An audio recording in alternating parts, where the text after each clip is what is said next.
Olá, bom dia, tudo bem? Vamos aqui a nossa terça diagnósticos na prática, diagnóstico TEA na prática. Hoje eu vou falar sobre o diagnóstico diferencial TEA e DI. É um diagnóstico muito difícil, exige uma equipe multidisciplinar, obrigatoriamente uma neuropsicóloga envolvida, fono envolvida, psicóloga envolvida, além da equipe médica, neurologista, psiquiatra, depois desse levantamento todo, ou antes, às vezes vem antes, para a gente fazer as nossas partes e volta lá ao médico. Mas um diagnóstico bastante complexo, e eu vou falar aqui dele de forma prática, como a gente costuma raciocinar aqui para estruturar as avaliações da nossa equipe aqui no Instituto. Né? Então, e o que é importante vocês conhecerem e que medidas tomar diante dessa suspeita, ou até mesmo para que vocês possam começar a suspeitar, porque tem muito viés aí que faz com que esse diagnóstico possa ser subdiagnosticado.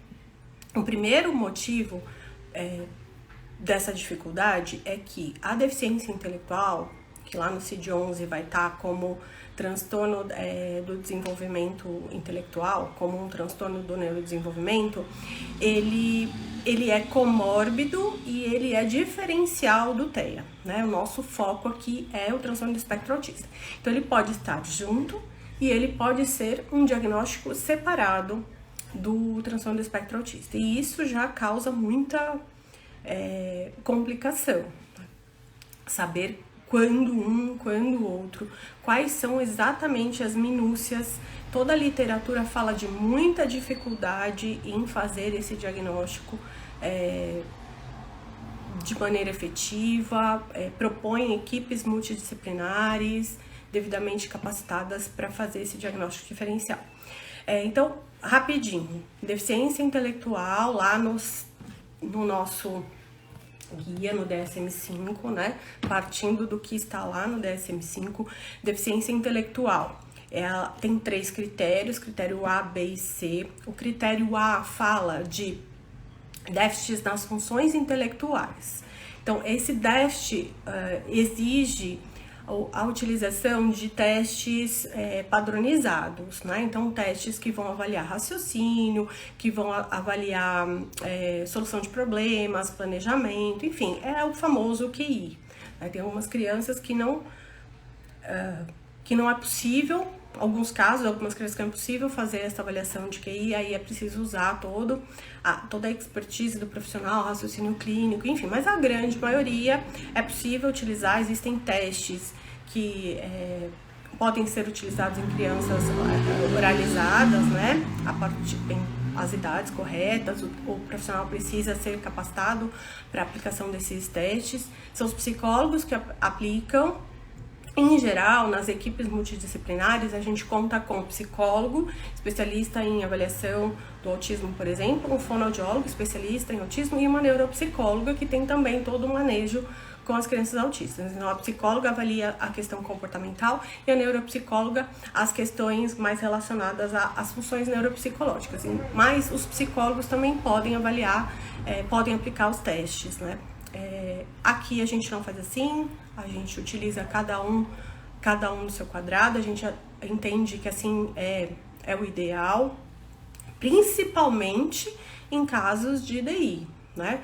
Se é um teste mais simples, o psicólogo está capacitado para fazer essa aplicação, aí ok, né? Mas para o diagnóstico diferencial de DI, de TDAH, a gente sempre utiliza aí a neuropsicóloga dentro da equipe.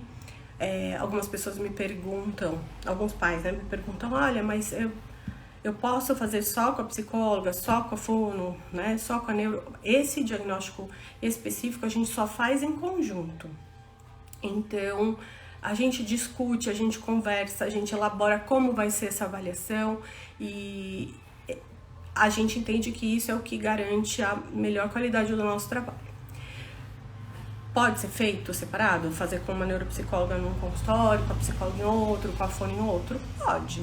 né? Mas quando a gente pensa em equipe multiprofissional, a gente pensa que essa equipe precisa conversar, que essas avaliações precisam ser feitas ao mesmo tempo, né? Senão podem ter outras variáveis aí.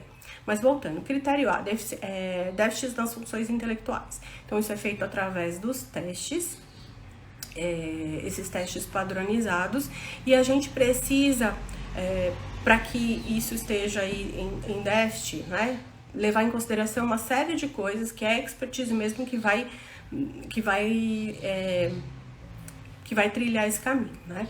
Então, uma criança com muita dificuldade de comunicação, se for utilizado testes que levam em conta a fala, ele vai ter um déficit grande, né? E aí a gente pode ter um QI baixo por conta das questões de comunicação dessa criança. Então, o teste também precisa ser pensado de acordo com a dificuldade daquela criança. Então, existem, por exemplo, testes padronizados para criança de 2 anos e meio até 7 anos, que é o som R, por exemplo, que é para criança não oralizada. Então, existem saídas, né? Um dos exemplos, né? Para a gente considerar que essa criança está com um desvio em termos intelectuais, a gente vai considerar para os testes de padrão média 100, né, por exemplo, o VISC, 2 desvios padrão, né? Então 15 como desvio padrão, 2 desvios padrão. Então, abaixo de 70, aí a gente pensa em um déficit intelectual, tá? O critério B é uma deficiência, um déficit nas funções adaptativas. E as funções adaptativas envolvem 3 domínios. Para que a gente feche esse diagnóstico, né? Então, há necessidade do critério A estar em teste, né? Então, é preciso que esses testes padronizados apontem essa dificuldade aí abaixo de 70. E no critério B, que são os déficits das funções adaptativas desses 3 domínios, apenas um domínio precisa estar alterado e ele precisa estar relacionado ao critério A. Então, precisa que o critério A esteja alterado e apenas um domínio do critério B. São 3 domínios. Nós temos o domínio conceitual, social e o prático. Dentro deles, tem várias coisas que nós precisamos avaliar. Em geral, essas coisas não são avaliadas através de testes padronizados. É a clínica, observação clínica. A gente pode contar com a informação de informantes, né, com pais, escola, babá, avós, né? Então tem alguns questionários, alguns testes que contam com a informação do informante, mas a maioria através da avaliação clínica mesmo. Então, pensando nos domínios, nós temos o conceitual, que é mais acadêmico, então é como essa criança resolve problemas, como é a memória, a linguagem, como é a leitura e escrita.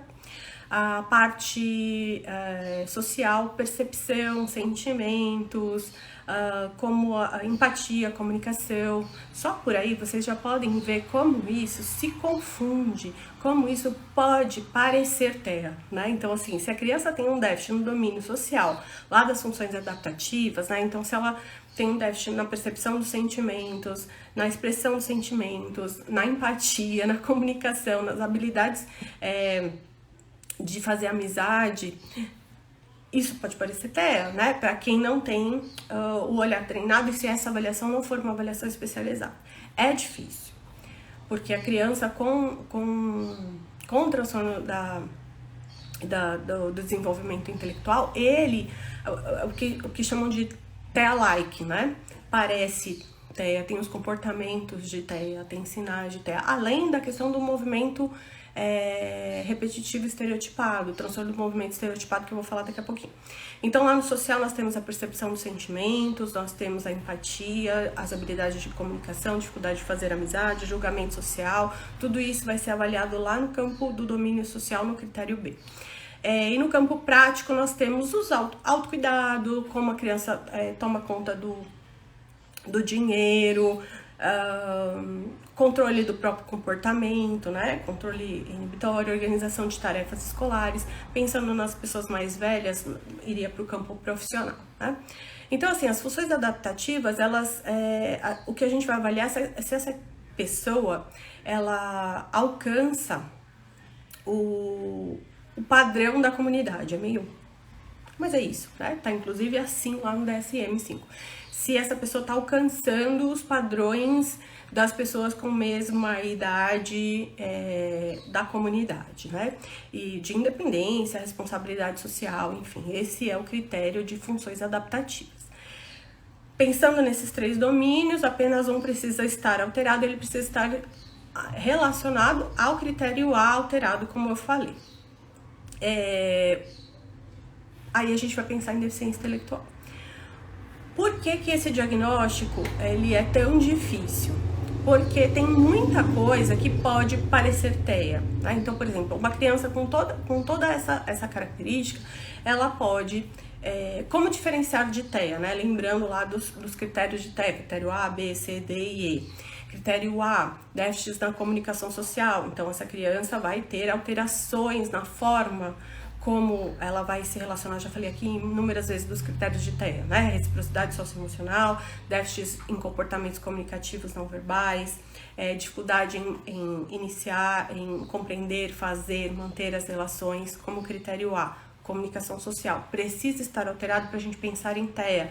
Critério B, comportamentos repetitivos, estereotipados, inflexibilidade. Tudo isso pode ser... A criança com DI, ela pode ter alguns desses critérios, né? Ela pode ter mais de um, menos de outro, pode ter um pouquinho de tudo. Então, assim, o diagnóstico comórbido e o diferencial é muito, muito difícil. Por quê? Voltando para o TEA agora. Critério A, déficits na comunicação social. Critério B, comportamentos repetitivos e estereotipados. Critério C, início precoce. Critério D, prejuízo. Critério D, E. Isso tudo não pode se dever à deficiência intelectual. Então, a gente tem o TEA com DI, que é a criança que apresenta todos esses critérios que eu falei de TEA e tem uma dificuldade acadêmica, né? Tem uma dificuldade intelectual ali, mas as dificuldades de comunicação social, os comportamentos repetitivos, eles não se justificam por conta das suas dificuldades intelectuais. Então, a gente fala em TEA com DI. O contrário disso, né, é quando a gente avalia uma criança e essa criança apresenta aí prejuízos, e quando a gente vai avaliar as dificuldades de comunicação, por exemplo, e aí eu já vou falar dos comportamentos repetitivos, porque uma criança com DI pode ter estereotipia, a forma como essa criança se comunica, se socializa, as habilidades sociais, enfim, elas... Por conta do DI, ela não é compatível, ela tem que ser... os déficits de comunicação, eles têm que ser superiores à idade de desenvolvimento avaliada. A gente está falando de uma criança, né, de uma pessoa que está ali com déficits em várias funções intelectuais, acadêmicas, adaptativas, né, nos domínios social, conceitual, prático. E os déficits que ela apresenta não podem ser superiores como se fosse a idade de desenvolvimento, vamos dizer assim, tá? Não a idade cronológica, a idade de desenvolvimento, tentando ser o mais pedagógico possível. Quando essas habilidades de comunicação superam o desenvolvimento avaliado, a gente vai pensar em TEA. Quando as habilidades não superam, né, estão equiparadas ali às dificuldades relacionadas ao DI, a gente vai pensar em DI, com características aí, com sinais comportamentais de TEA, né? Inclusive estereotipias, inclusive movimentos repetitivos estereotipados, às vezes clássicos do autismo. Clássicos do autismo por quê? Porque existe um outro transtorno que se chama transtorno do movimento estereotipado, que está também aqui no DSM, lá no capítulo de transtornos do neurodesenvolvimento, onde está deficiência intelectual, onde está TDAH, onde está TEA, também tem o transtornos motores, nós temos o transtorno do movimento estereotipado. E o transtorno do movimento estereotipado, ele pode estar presente na deficiência intelectual, ele pode estar presente sozinho, né, sem os critérios de TEA, por exemplo, e na verdade, a gente não diagnostica junto com TEA, né? Então, TEA com movimento estereotipado, a não ser que tenha lá critérios muito específicos, mas em geral, quando diagnostica TEA, é só TEA, né? Mas às vezes as pessoas me perguntam assim, mas como diferenciar o movimento estereotipado do TEA, do transtorno do movimento estereotipado? São os outros critérios de TEA. Então, se a pessoa tem o critério A, que é o déficit na comunicação social do TEA, ele não tem só o critério B, que seria os movimentos estereotipados, né? Na verdade, os movimentos estereotipados são um domínio dentro do critério B de TEA, né? Então, essa diferenciação entre transtorno do movimento estereotipado e TEA é mais fácil, né? Mas ele pode estar presente no DI. Então, é um quebra-cabeça, é bem complicado de fazer. É importante que a equipe converse, estude, planeje essa avaliação em conjunto e esse diagnóstico final seja elaborado pela equipe juntando todas as pecinhas do quebra-cabeça, né? Que as hipóteses possam ser levantadas, checadas e enfim, né? Então, é um diagnóstico complicado, não é simples, é preciso que os profissionais que se coloquem para avaliar, estudem várias coisas, né? Vários transtornos, conheçam um pouquinho de todos eles, para poder não julgar o livro pela capa, né? Então, chega uma criança que não interage muito, andando na ponta do pé, dando pulinhos, fazendo um flapping de mão ali, rapidinho, pelo clássico do que muitas pessoas atribuem ao autismo, já colocam ali um TEA sem pensar que no TEA também tem flapping de mão, também tem caminhar na ponta dos pés, também tem dificuldade de interação por conta das funções adaptativas do domínio social, por exemplo, né? Então, as avaliações multidisciplinares são essenciais. Um outro ponto importante, para finalizar aqui a nossa conversa sobre isso, é a importância dos profissionais não terem a formação somente naquilo que eles estão avaliando. Então, por exemplo, a neuropsicóloga se refere em teste, mas não tem um manejo com a criança que tem uma interação diferente, né? Que não sustenta uma interação recíproca. A fono a mesma coisa, a psicóloga a mesma coisa, porque senão a gente não vai conseguir fazer o levantamento que a gente precisa. A gente precisa de um manejo específico, de uma organização do ambiente, da sessão, da equipe, para que a gente possa aplicar os nossos instrumentos específicos. Então, lá no nosso curso de diagnóstico de transtorno do espectro autista, tem profissionais de todas as áreas, né? Tem fono, psicóloga, fisioterapeuta, tem até dentista, médico, enfim. TO, professores, coordenadoras, psicopedagogas, enfim. E, às vezes, tem um profissional que fala assim, mas quais são os testes de fonoaudiologia que eu posso aplicar para o diagnóstico? O curso de diagnóstico do transtorno do espectro autista não vai te ensinar a fazer avaliação fonoaudiológica, não vai ensinar a neuropsicóloga a fazer avaliação neuropsicológica e nem a psicóloga a fazer avaliação com testes. O que a gente vai avaliar é o transtorno do espectro autista e é um manejo específico, né, para que você possa, e o raciocínio clínico, né, para que você possa aplicar os seus instrumentos, né? Então, por exemplo, as fonoaudiólogas aplicam, sei lá, PROC, maturidade simbólica, o ABFW, né? Mas elas fazem isso dentro de um contexto, uma estruturação e um olhar específico, que é o que a gente ensina no curso de diagnóstico, junto com a equipe multidisciplinar, para raciocinar o caso de um determinado jeito, né? E as neuropsicólogas a mesma coisa, né?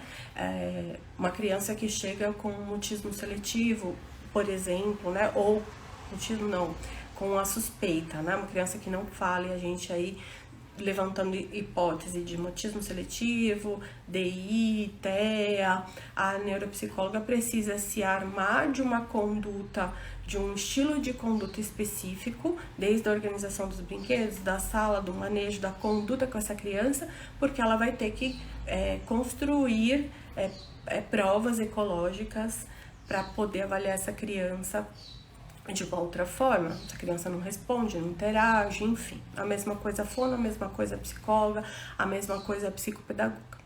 Então, basicamente era isso, né? A importância da gente não comprar um flapping de mão, caminhar na ponta dos pés e uma falha na interação social como TEA, porque a gente pode estar, principalmente em crianças maiores, né? Lembrando que o diagnóstico de transtorno do desenvolvimento intelectual, a gente só vai começar a pensar a partir dos 5 anos, tá? Até os 5 anos a gente não faz esse diagnóstico diferencial. Não quer dizer que ele não esteja ali. Uma questão importante que eu não falei, o diagnóstico do TI, ele tem 3 critérios, A, B e C, eu não falei o C. Eu tenho uma colinha aqui na minha frente dos 3 critérios para não esquecer. O C que essas dificuldades, né, as dificuldades intelectuais e as dificuldades adaptativas, elas têm que aparecer no curso do desenvolvimento, ou seja, na infância e na adolescência, não pode aparecer na fase adulta, tá? Para esse diagnóstico. Senão aí são outros diagnósticos, né, que existem aí com essas perdas cognitivas, mas aí tem outros diagnósticos neurológicos, enfim, que aí é outra coisa. Tá certo? Bom, gente, a aula de hoje é mais curtinha, porque eu tô aqui no meio do dia de atendimento. Era sobre isso. Lembrando, lembretes importantes, os nossos cursos estão todos abertos, disponíveis no link aqui do nosso Instagram. Então, curso de diagnóstico transtorno do espectro autista, que é a nossa formação de base para quem quer começar a fazer esse tipo de avaliação com 100 horas e com 12 meses de orientação comigo lá pela plataforma. Temos o curso do SRS2, Escala de Responsividade Social, o curso de avaliação de adolescentes e adultos, também transtorno do espectro autista, e temos a comunidade lá na Hotmart Sparkle, com R$15 por mês. Todas as aulas que eu dou aqui de terça e de quinta vão lá para a comunidade, então tem bastante conteúdo para quem não quer fazer o curso, mas quer assistir as aulas, tá certo? Já tem 90 aulas na comunidade lá da Hotmart Sparkle. Tá certo? Então é isso, gente. Quinta-feira eu vou falar sobre o transtorno do movimento estereotipado. Quinta-feira, 18 horas, tá bom? Tchau, tchau.